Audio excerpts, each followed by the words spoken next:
Matawag na tayo. Teka lang, hindi ko makita. Ayan, maliwanag.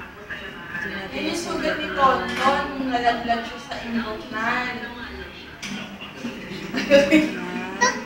Oh, Tans. Hawakan mo na.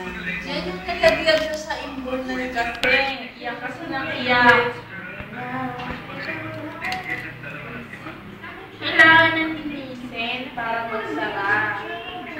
Para matuyo, mapikit. Ayaw mabuksan yung video ni Alison dito. Sa bakit?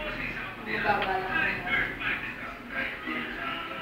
Yan, linisin na. Lalagyan na ng ago-oxinana. Masakit?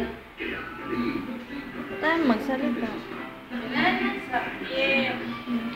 Thank you po. Maraming salamat po. Anong pinasasalamatan mo? Si Kiki. Bakit mo siyang pinasasalamatan? Kasi hindi masakit. Yung pumunta ka ba sa doktor, masakit? Sobrang sakit. Don't Gawa know. ng gawa. Paano kanto, Tan? Wala na. Lalagay yan. Dali mo mag-download ng kanta. Ano mo pa ilalagay yan? Bila. Hindi, papahid mo lang.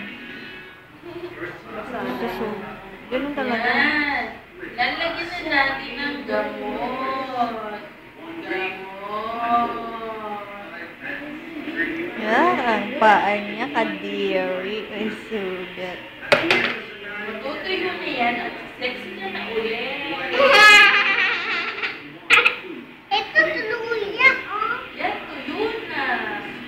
Thank you po. Maraming salamat.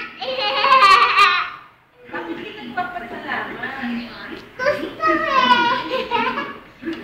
So, sunod, titignan mo na yung nilalakaran mo. Huwag kang tatatama. Ha? Ba't ka siya pushot dun sa butas? Tinignan niya kung kasya siya. Hindi ka kasya dun. Mataas pala yun. Basa pa yun.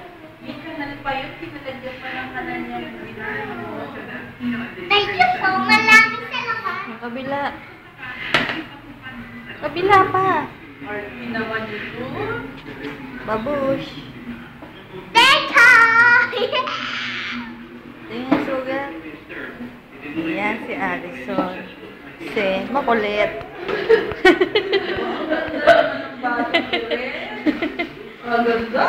Ayan ang merong liwa sa paa. Naka-post pa. Smile. Kaya naman yung nakita ko yung bago yung post ka din nilitin ng Ernest. Ernest na nakita. Post niya talaga niya. Record ko lang in-upload dyan. Facebook ako. Nagmamaganda ka naman. Hindi naman ang pinitili. Wow, ba't hindi mo mag-post ka rin? Iyak ko. Iyak ka.